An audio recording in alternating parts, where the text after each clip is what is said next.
বলছি কালকে রাতে কি শুনেছিলেন রাত্রেবেলায়? রাত্রে 9টার সময় আমি শুয়ে পড়ি।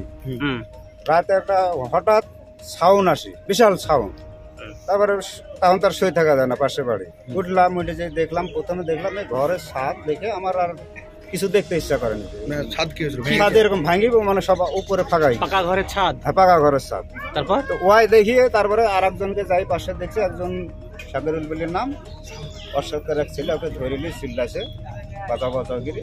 ওর দেখলাম এই হাত টাত নেই, চেহারাও চিনা যাচ্ছে না। ওয়াই দেখে আর আমার দেখতে কি করছিল ওরা? কি করছিল ওরা? কি করছিল ওটাই তো বলতে পারবো না। শোনা যাচ্ছে যে বোমা বাজছিল। শুধু আওয়াজটা আমরা শুনতে পেয়েছি। কে ছিল? বমের আওয়াজ। এখন এর মধ্যে কি করছিল, কে ছিল, কি ভালো মন্দ ওই সব মন্দ আমরা জানি। কি অনুমান করছেন ওই বাড়ির ভিতরে কি বোমা বাঁধা হচ্ছিল? মনে হয় না হলে কেন ওই যে সাউন্ডটা ওখান থেকে হয়েছে, না এত বড় একটা বাড়ি ছাত্র। তার পুলিশ কি রাতে এসেছিল? পুলিশ কি? হ্যাঁ, পুলিশ রাত্রে আসছে। কজনকে নিয়ে গেছিল? আমরা যখন দেখলাম তখন ওই দুজন জীবিত ছিল, ওই দুজনকে গাড়ি এসে নিয়ে গেল, পাবলিক গাড়ি। তারপরে প্রশাসনের লোক আসলো, তারপরে আর ওর মধ্যে কেউ যেতে পারেনি। তো পরে শুনছি, চোখে দেখে নামে পরে শুনলাম যে আর একজনকে পুলিশ সেটা নিয়ে গেছে। সে কি জীবিত ছিল? লাস্টের সে কি জীবিত ছিল কি মৃত ছিল ওটা আমি বলতে।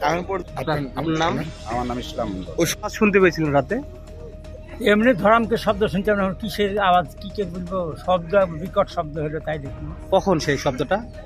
রাত্রে 11টা। তারপরে সকালবেলা কি শুনলেন? সকালবেলাতে এই তো দেখছি যে বম মারিছে, বম। একটু দাঁড়ান, একটু দাঁড়ান। ভাঙিছে নাকি?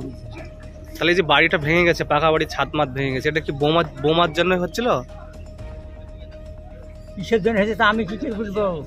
আপনার পাশে বাড়ি, মানে কি শুনছেন আপনি? লোকে যা বলছে তাই শুনছি। এখন কি বলছে মানুষে বলছে যে বম বানছিল, তাই বম বাড়ির ভিতর বম বানছিল, বোমা। তাছাড়া আপনার নাম কাকা? আপনার নাম? আমার নাম ইয়ারুদ্দিন। ঠিক আছে।